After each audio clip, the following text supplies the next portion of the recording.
নমস্কার, সুপ্রভাত। আপনারা দেখছেন টুইলাইট প্রোডাকশন প্রযোজিত চ্যানেল ভিশন আয়োজিত আপনাদের সবার অত্যন্ত কাছের, অত্যন্ত পছন্দের অনুষ্ঠান মনের জানালা। এবং মনের জানালায় অন্যান্য দিনের মতো আজকেও আমি তো আছি আপনাদের সঙ্গে, কথায়, কবিতায়, গল্পে গল্পে বেশ কিছুটা সময় আপনাদের সকলের সঙ্গে ভাগ করে নেব। এবং আমাদের সঙ্গে আছেন আজকের আমাদের অতিথি শিল্পী, তাকে আগেও পেয়েছিলাম, আবার পেয়েছি। আমাদের সঙ্গে আছেন প্রাক্তন বেতার শিল্পী, আবৃত্তিকার এবং একাধারে তিনি লেখিকাও। এতগুলো গুণ যার, তাকে তো এক কথায় প্রকাশ করা যায় না স্বাভাবিকভাবে। তো দিদি, আজকে কি শুনবো আপনার থেকে? দেখো, এখন সময়টা সবাই জানে, কিছুদিন আগে সবাই যারা সে মারা গেলেন যুদ্ধে, তো আমার মনে হচ্ছে তাদেরকে নিবেদন করা উচিত আমার কিছু একটা। আমাদের তো কোনো ক্ষমতা নেই, কবিতার মাধ্যমে যদি আমি তাদের প্রতি একটা শ্রদ্ধা জানাতে পারি, তাই এই মুহূর্তে আমার সেই কবিতাটার কথা মনে হচ্ছে, অতি পরিচিত কবিতাটা, প্রিয়তমা সুখ, কবি সুকান্ত ভট্টাচার্যের লেখা। এটা সকলেরই প্রিয় কবিতাটি, এবং কবিতাটি এই মুহূর্তে ভীষণ প্রাসঙ্গিক। তো আমি সেইটাই প্রথমে তোমাদের শুনি। প্রিয়তমা সুখ, কবি সুকান্ত ভট্টাচার্যের লেখা কবিতা। সীমান্তে আজ আমি প্রহরী, অনেক রক্তাক্ত পথ অতিক্রম করি। আজ এখানে সে থমকে দাঁড়িয়েছি স্বদেশের সীমানায়। ধূসর তিউনেশিয়া থেকে স্নিগ্ধ ইতালি থেকে ছুটে গেছি বিপ্লবী ফ্রান্সে, নক্ষত্র নিয়ন্ত্রিত নিয়তির মতো দৌড়িনিবার অপরাহত রাইফেল হাতে। ফ্রান্স থেকে প্রতিবেশী বার্মাতেও আজ দেহে আমার সৈনিকের কড়া পোশাক, হাতে এখনো দুর্জয় রাইফেল, রক্তে রক্তে তরঙ্গিত জয়ের আর শক্তির দুর্বহ দম্ভ। আজ এখন সীমান্তের প্রহরী আমি। আজ কিন্তু নীল আকাশ আমাকে পাঠিয়েছে নিমন্ত্রণ। স্বদেশের হাওয়া খুলে ধরেছে সবুজ চিঠি।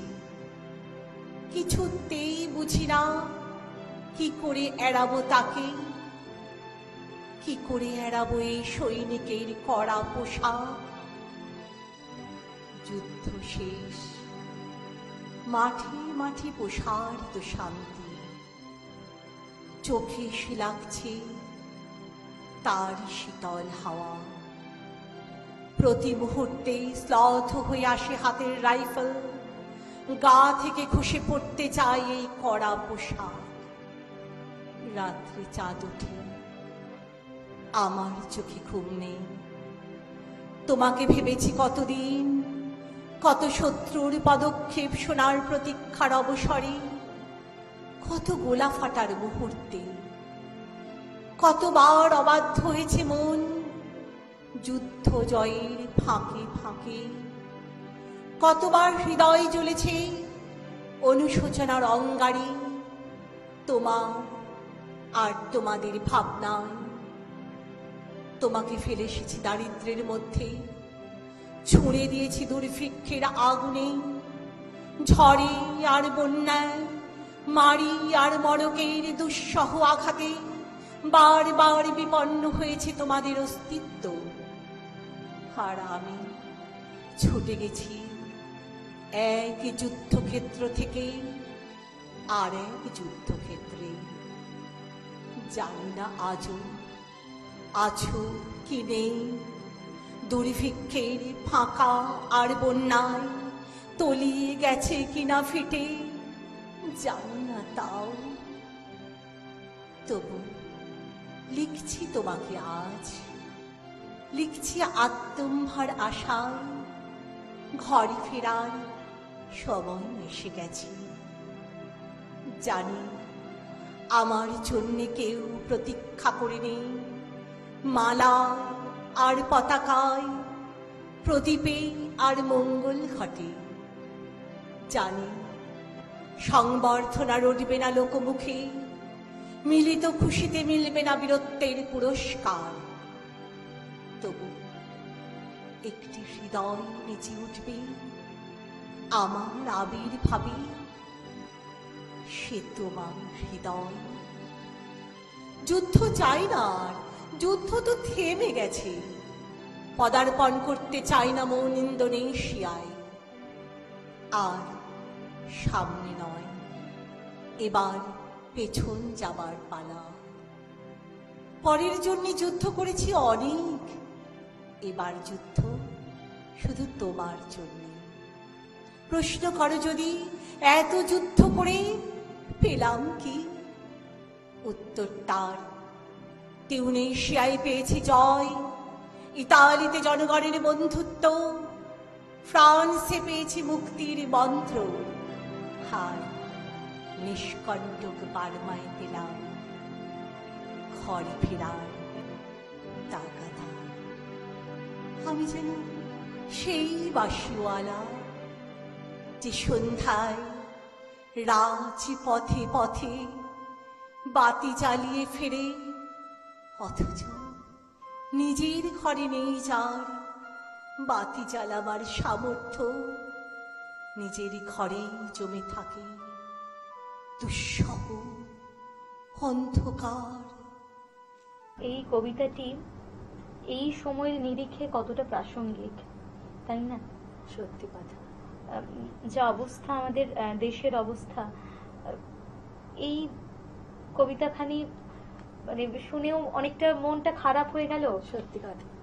তবে চাই সমস্ত পরিস্থিতি, সমস্ত প্রতিকূলতা কাটিয়ে আমাদের দেশ ভারতবর্ষ একদম। একটা সুস্থ অবস্থায় ফিরে আসুক। নিশ্চয়ই, নিশ্চয়ই। এত মৃত্যু, এত কষ্ট আর দেখতে পাচ্ছি না। ঠিক। এরপর কি শুনবো? এবার এই যে বললে মন খারাপ করা, একটু মন ভালো করা বলি। এখন একটা বয়সের পর আমি দেখছি, বিশেষ করে আমাদের এই কলকাতাতে, যে বয়স হয়ে গেছে, এমনকি ডক্টরের কাছে গেলেও এই বয়সে তো আপনি এরমই থাকবেন, এর চেয়ে ভালো থাকবে না। আফটার 55 কোথাও যেন, বা 60, আরো বড় যারা, তারা বয়স করে তাদের উদ্দেশ্যে একটা বেশ মজার কবিতা, একটু মন ভালো লাগার কবিতা অবশ্যই। তাহলে একটু ওটাতে যাই, ওটা বলে দিই। একদম একদম। বয়স নিয়ে কবিতা। বয়স বয়স করে মরিস, বয়স আবার কি? সময়টা মোদের বয়স বলে মারছি আর কি। ইচ্ছে হলে খোকা হব, ইচ্ছে হলে বুড়ো, সময়টা কোন লাঠির ব্যাটা, বলবে আমায় ফুরো। ইচ্ছে মতো যাচ্ছি বেঁচে, ইচ্ছে হলে উঠবো নেচে, ইচ্ছে হলে 100 হব, ইচ্ছে হলে 0, সময়টা কোন লাঠির ব্যাটা, বলবে আমায় ফুরো। শরীরে না হয় বাত ধরেছে, রক্তে বাড়ি চিনি, লাভের গুড়ে পিঁপড়ে ধরে, চলছে বিকিকিনি। তবু মাছে লুকিয়ে মাকে চাকবো দুধের গুঁড়ো, সময়টা কোন লাঠের ব্যাটা, বলবে আমায় ফুরো। চুলে আমার পাক ধরেছে, মন পাকলো কই, এখনো তো চাঁদ দেখলে অবাক হয়ে রই। এখনো তো ফুচকা চাখি, কামড়ায় কামরাঙ্গা, রাতের ছাদে নিচের ছাদে খেলি কুমির টাঙা। কি যাই আসে, পাড়ার লোকে বলছে জ্যাঠা খুড়ো, সময়টা কোন লাঠির ব্যাটা, বলবে আমায় ফুরো। এমন ভাবেই থাকবো আমি, এমনি হেসে কেঁদে, জীবনটাকে জাপটে ধরে ভীষণ ভালোবেসে। থামবো তখন, মরণ যখন বলবে আমায় 0, সময়টা কোন লাঠির ব্যাটা, বলবে আমায় ফুরো। সাবাস। এটা কি দিদির নিজের লেখা এটা কবিতা? একটা আমার বোন লেখা, মানে কবির। এটা যেহেতু দুটো জুড়ে দেওয়া কবিতা, সেই জন্য আমার বলবো না, একটা চলে। এখন আমার ঠিক, যেহেতু অনেক দিন পেরিয়ে গেছি, আমি 2004 সাল থেকে কবিতা লিখি, আমার নিজের কবিতা 2004 সাল থেকে আমি। এখন আরেকটা জিনিস দেখি, এই যে ঠাকুমা দিদিমাদের নিয়ে খুব ভিডিও করে, কেউ খাওয়ার ভিডিও করছে, কেউ এভাবেই করে। তো আমি ভাবছি আমার একটা কবিতা আছে, আমার না কেন জানি মনে হয় তারাও একদিন, ঠাকুমারাও একদিন ছোট ছোট মা ছিলেন, মানে জন্মদিন পালন করে খুব খটা করে, হয়তো তারা নিজেরা বুঝতেও পারছে না নাতি পুতি নিয়ে জন্মদিন হচ্ছে। তো নিজেদের এতটাই বয়স, শতবর্ষ আমার নিজের চোখে দেখা, শতবর্ষ পালনও হচ্ছে, এবং সেই বয়স্ক মানুষটি, বয়স্কা মহিলাটি নিজের কথা বুঝতে পারছে না কি কোথায় কোথায় দূরে দূরে থাকে নাতিপুতি, আশেপাশে থাকে না, এসে খুব ঘটা করে, যেহেতু উচ্চবিত্ত ফ্যামিলি সেরকম ভাবেই হচ্ছে, কিন্তু তিনি বুঝতে পারছেন না তার কোনো অনুভূতি, যে আমিও ছিলাম সেখানে। তখন ফিরে এসে আমি একটা কবিতা লিখেছিলাম যে মেয়েদের জীবনটা একটা অদ্ভুত, কাকি প্রথমে থাকে মেয়ে, তারপরে মা হয়, মাসিমা, পিসিমা, এরকম হতে হতে কখন যে ঠাকুমা, আবার যখন অনেক বেশি বয়স হয়ে যায় তখন হয়তো নিজেদের সব কথাই ভুলে যায়, ছোটবেলার নামটাও হয়তো ভুলে যায় মনে হয়। তাই তো, সেই নিয়ে আমি একটা ছোট্ট লিখেছি। আমার মনে আগে হয় একটা বিজ্ঞাপন বিরতি নিয়ে নিই। আচ্ছা ঠিক আছে, ও সময় হয়েছে ছোট্ট একটা বিজ্ঞাপন বিরতির। ফিরে আসছি ছোট্ট একটা বিজ্ঞাপন বিরতির পর। আপনারা চোখ রাখুন চ্যানেল ভিশনে, মনের জানালায়। Venus the hot water professionals. আসুন, I will show you. Venus দেখতে সুন্দর, এতে আপনার টাকাও সাশ্রয় হবে। এর এনার্জি সেভিং মডেলস এর মাধ্যমে instant water heater, storage water heater, tankless water heater, 5 এসির জন্য, যা দেয় দীর্ঘায়ু। আপনার জীবনযাত্রার সঙ্গে মানানসই সুবিধাজনক model. Trust the hot water professionals for a refreshing bath. নমস্কার, আপনারা দেখছেন টিউলাইট প্রোডাকশন প্রযোজিত, চ্যানেল ভিশন আয়োজিত এবং নিবেদিতা দাস পরিচালিত আপনাদের অত্যন্ত পছন্দের অনুষ্ঠান মনের জানালা।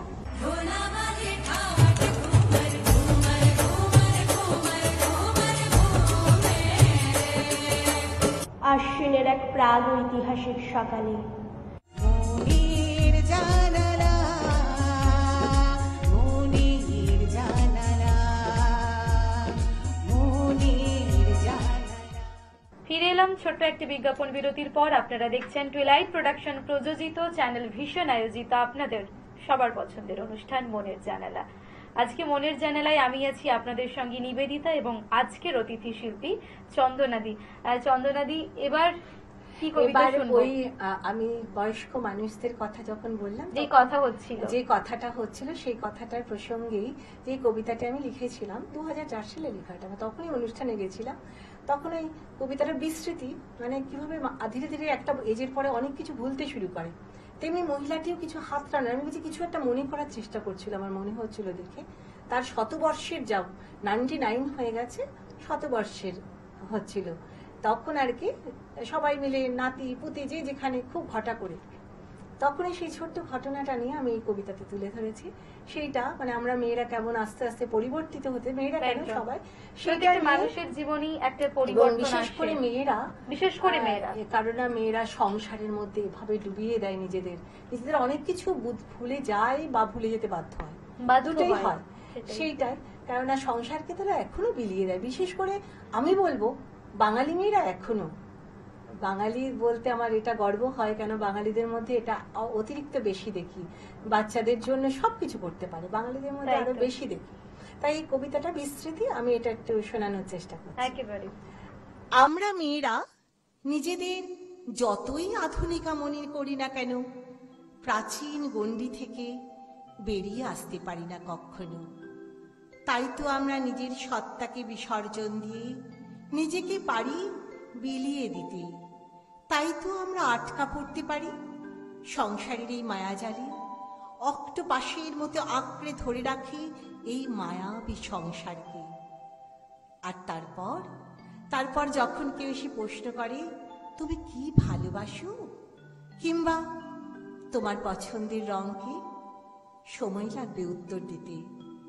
পাল্টে গেছে আমার রুচি, পাল্টে গেছে আমার ঢং। কিন্তু প্রশ্ন করে যদি কিসে তোমার রুচি, কর্তার বা বাড়ির অন্য কারোর, সাথে সাথে উত্তর মিলবে তার। ভয় হয় কোন দিন না নিজের নামটাই ভুলে যায়। প্রসঙ্গটা কেন উঠলো বলি, এই প্রসঙ্গে একটা গল্প বলি, শোনো। গল্প বললে ভুল হবে, ঘটনাটা সত্যি জানো। নাতি পুতি সবাই ভরে আছে সংসারে, জন্মদিন করা হচ্ছে ঘটা করে এক বৃদ্ধার। কেউ বা ঠাকুমা, কেউ বা দিদিমা, কেউ খুড়িমা, মুখরিত বাড়ি, শতবর্ষে আর কতদিন বাকি হিসাব চলছে তার। তারপর সবার যেমন হয়, happy birthday to you, happy birthday. ও বড় ঠাম্মি, তোমার নামটা বলো না, বলো না। আবদার ছোট্ট নাতিটির। তাই তো বৃদ্ধা ভাবেন, ছোটবেলায় তো সুন্দর একটা নাম ছিল, অতীতের দিনগুলো সে হাতড়ায়, খুঁজে পায় না, খুঁজে পায় না বৃদ্ধা তার আদরের নামখানি। হ্যাঁ, একটু একটু মনে পড়ছে বই কি, ক দিয়ে কিছু কোনো নাম। মজা করে একজন বলে ওঠে, তাহলে পুঁজি টুজি হবে নিশ্চয়। হাসির কলরবে ভরে ওঠে সারা ঘর। এমন সময় দরজাতে টোকা মারে দারোয়ান, হাতে ছোট্ট লেফাফা। কেউ একজন দিয়ে যায়। কুসুম দেবী কে? হ্যাঁ, ওনারই নামে। চমকে ওঠেন বৃদ্ধা, মনে পড়ে যায় সব। আস্তে আস্তে লেফাফাটি খোলেন, সবাই উৎসুক। মাত্র দুটো লাইন, কুসুম, অনেক দিন পর দেশে ফিরছি ভাই, দেশের মাটিতে মরব বলে আমরা একসঙ্গে বাঁচতে পারিনি, মরতে তো পারি। তোকে আমি ভুলিনি সই, আবার জন্ম নেব আমরা একই সঙ্গে এই একই মাটির বুকে। চোখের কোল থেকে দু ফোঁটা অশ্রুবিন্দু গড়িয়ে পড়ে। জন্মদিনের সবচেয়ে বড় উপহার, নবজন্ম। ধন্যবাদ, ধন্যবাদ বন্ধু তোমাকে আমার। অপূর্ব লেখাখানি, অপূর্ব লেখা। আমি এতক্ষণ ধরে শুনছিলাম, কিছু বলার মতো স্কোপ পাচ্ছিলাম না, তার কারণ কবিতাটি সবাই শুনছিলেন, আমিও শুনছিলাম মুগ্ধ হয়ে। কি অপূর্ব লেখা, তাই না? হ্যাঁ, যে আমি এটা আমারই লেখা। যখন আমাদের জন্মদিনটা পালন করা হচ্ছে, আমরা ভাবছি বোধ করি সবাই, এবং এটা একদম সত্যি ঘটনা। আমার একটু অদ্ভুত লাগছিল সেই সময়টা, সেইটা নিয়েই তখন আমি আমার অনুভূতিটাতেই আমি এই কবিতাতে ব্যক্ত করেছি। তাই তো, আমাদের কাছে জন্মদিন মানে সেলিব্রেশন, জন্মদিন মানে মানুষের ব্লেসিং, এগুলো আমরা ভাবতে থাকি। কিন্তু অন্য পিঠে যদি ভাবি, এক একটা দিন কিন্তু আমাদের পাতা থেকে, জীবনের পাতা থেকে খসে পড়ছে। আরেকদিন শোনাবো ঝরা পাতা বলে আমি একটা লিখেছি, সেটা হয়তো এই চ্যানেলেই বলেছিলাম, সেই জন্য আমি এটা বলছি না।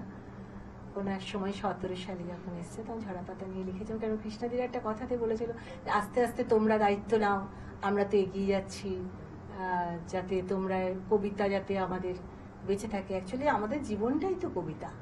তাই তো, আমাদের কবিতাকে আমরা শুধু ভালোবাসি না, আমাদের মধ্যে আমাদের কথা, আমাদের ভালোবাসা, আমাদের অভিধান। কবিতায় কোনো নির্দিষ্ট ছন্দ নেই, নির্দিষ্ট কোনো কিছু লিখে দেওয়া নেই।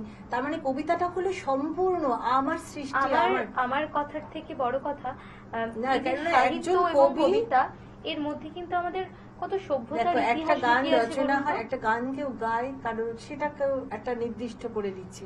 কিন্তু কবিতার মধ্যে সুর, ছন্দ, সমস্ত কিছু যেমন নিজের, আর নিজের আত্মা থেকে উঠে আসা, নিজের ভেতর থেকে উঠে আসা, সেটা যখন কবি নিজে বলে, তার যেমন আমি কবিতাটা যখন আমি নিজের লেখা কবিতা নিজে বলি, তখন মানে আমি বেশ ভালো করে সেটা আরো বেশি ব্যক্ত করতে পারছি। তাই তো, আমি জানাবেন। তাহলে আমি আমার একটা কবিতা দিই। আমি না বুদ্ধদেব গুহাবাড়িতে গেছিলাম, উনি ঠিক মারা যাওয়ার কিছুদিন আগে। তো ওনাকে নিয়ে একটা কবিতায় আর কি তিনি বলেছিলেন, আমাকে একটা কবিতাই গিফট করো। তো আমি ওনার যে গল্পগুলো পড়েছিলাম, মোটামুটি যতটুকু আমার সীমিত জ্ঞানের মধ্যে, উনি তো বিশাল বড় একজন মানুষ, তার এক জীবনে শেষ করা যাবে না, আর প্রতিটার মধ্যে এত সুন্দরী। তো ওনাকে নিয়ে একটা ছোট্ট কবিতা লিখেছিলাম, ভালোবাসার ফেরিওয়ালা। সেইটা আমি জাস্ট 1-2 মিনিটের হবে কবিতাটি, সেটা আমি বলি। জাস্ট কয়েক লাইন তখনই লিখে দিই। আমার ওনার সইও আছে এর মধ্যে, উনি আমাকে পড়ে এই খাতাটি নিয়ে গেছিলাম, উনি সই করে দিয়েছেন, তখনই বসেই লিখেছিলাম কবিতাটা, সেটা আমি বলি। উনি খুব ভালোবেসেছিলেন এটা, ওনার চোখ দিয়ে তখন জল বেরোচ্ছিল, এবং উনি অনেক অনুভূতিশীল হয়ে পড়েছিলেন সেই মুহূর্তটা, আমি সেটা ভুলবো না। ভালোবেসে যখন কেউ কাছে টেনে নেয়, এটা তো পরম প্রাপ্তি। ওনার কবিতাগুলো, গল্পগুলো যখন পড়ি, মনে হয় যেন সবই মনে হয় এটা বোধহয় আমাকে নিয়ে লেখা। তাই তো, এটাই বোধহয় সব মেয়েদের মনে হবে, সব কোথাও একটা। মেয়েদের মনে হবে। তাই এটা বেশ, লিখেছি। শুনবো তাহলে। তো ছোট্ট একটু ভালোবাসার ফেরিওয়ালা। ভালোবাসার ফেরিওয়ালা, যদি তোমার দেখা পেতাম, আমার সব কিছু দিয়ে নিতাম কিনে। নিখাদ ভালোবাসা পেলাম খুঁজে তোমার গল্পে, তোমার কবিতায়, তোমার উপন্যাসে, তোমার গানে। ভালোবাসা বুকের ভিতর মিষ্টি বেদনা বয়ে নিয়ে যায়। উদাস দুপুর, উষ্ণ বাতাসে, আকাশের কোণে কোণে আমার পায়ের নূপুর বেজে উঠেছিল গুনগুনিয়ে। কোয়েলের স্রোতে, নিবিড় শাল বনে। কিশোরী বেলার অস্থির মন ভেবেছিল, যদি কখনো তোমার সাথে দেখা হয়, হে প্রেমের কবি, বলবো তোমায় নি তখন, আমায় নিয়েও কিছু লেখো, আমায় নিয়েও আঁকো ছবি। আমি তোমার বাসি ওগো, তোমার মাধু করি, ভালো করে দেখো তুমি আমার পানে চেয়ে। আমি তোমার করছি ওগো স্বপ্নে দেখা মেয়ে, তোমার ছিপছিপে সেই মেয়ে। তোমার একটুখানি উষ্ণতা আমায় ছুঁয়ে যাক, বুকের ভিতরে ভালোবাসার বাজুক জয়ঠাক। ভরুক হৃদয়, ভরুক মন, ভালোবাসার সুখে লাগুক প্রেমের মিষ্টি হাওয়া আমার চোখে মুখে। আমায় তুমি দাও গো তোমার একটি স্বপ্নহার, ভালোবাসায় জড়িয়ে রবে তোমার উপহার। ভালোবাসায় জড়িয়ে রবে তোমার উপহার। এভাবেই সমস্ত উপহার ভালোবাসায় জড়িয়ে থাক। আপনিও আমাদের সঙ্গে ভালোবাসায় মিশে থাকুন। নিশ্চয়ই। খুব ভালো লাগলো দিদি, ভীষণ ভালো একটা সময়। কখন যে কেটে গেল বুঝতেই পারলাম সত্যি না। কথা, সত্যি সত্যি না? আমারও অনেক অনেক ভালো লাগলো। অনেকদিন পরে আমি এই চ্যানেলের সঙ্গে, আগে আসতাম, এখন যে মানুষগুলোর সঙ্গে আসতাম তাদের আর অনেক, আমি যেহেতু বাইরে বাইরে থাকি, মানে তুমি আমায় প্রশ্ন করনি তাই বলিনি, অ্যাকচুয়ালি আমি এখানে থাকার হয়ই না। সেই যে 10 বছর আমি 84 থেকে 94 করেছিলাম, তারপরে যুববাণী, তারপরে এরকম করে বাইরে বাইরে চলে যাওয়া, এভাবেই আমার কখনো যখন আসি তখন একটু করে চেষ্টা করি, যদি পারি তো একটু কিছু নিবেদন করি, এভাবেই। তবুও তো বাঁচিয়ে রাখা, কবিতাকে হ্যাঁ। বাঁচিয়ে রাখা, বুকের মধ্যে আঁকড়ে ধরে থাকা, সেটুকুই বোধহয় জীবনের প্রাপ্তি, আর আমাদেরও প্রাপ্তি সেটুকু। একদম। দর্শক বন্ধুরা, আপনারা ভালো থাকবেন, সুস্থ থাকবেন, সেই সঙ্গে দিদি আপনাকেও ধন্যবাদ জানাই। অনেক অনেক ধন্যবাদ। দেখা হবে আগামী এপিসোডে। সবাই যারা ওপারে দেখছেন, ওপারের বন্ধু সবাইকে আমার অনেক অনেক ভালোবাসা এবং ধন্যবাদ, বড়দের প্রণাম। ভালো থাকুন।